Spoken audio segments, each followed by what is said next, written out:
Hello mga katumba, good morning, panibagong araw, panibagong video naman tayo mga katumba. Ayan, kung makikita nyo dyan sa aking likuran, no, mayroon tayong display dito na mga Japan surplus, no. So dito lang yan sa Rosco, Buhang, Haro, Iloilo City mga katumba.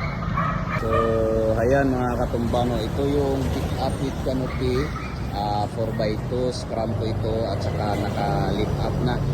Open po ang likod pero meron siyang canopy, no?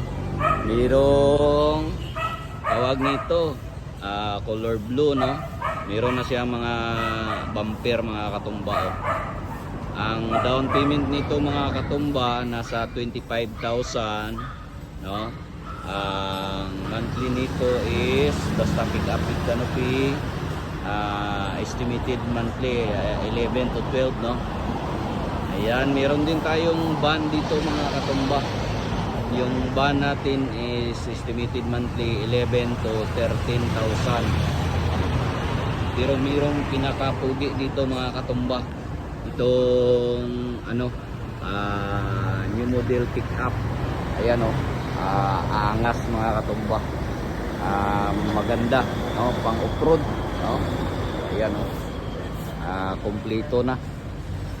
Meron din tayo ditong naglilinis. Ayan, si Wiwi, shout out katumba. Ito yung DP type van mga katumba, no.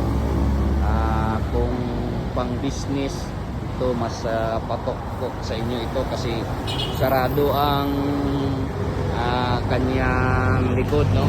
Safety ang karga mga katumba kung mag-deliver ka. Ayan, 8-seater po ito, no? Ayan. Okay lang nga sa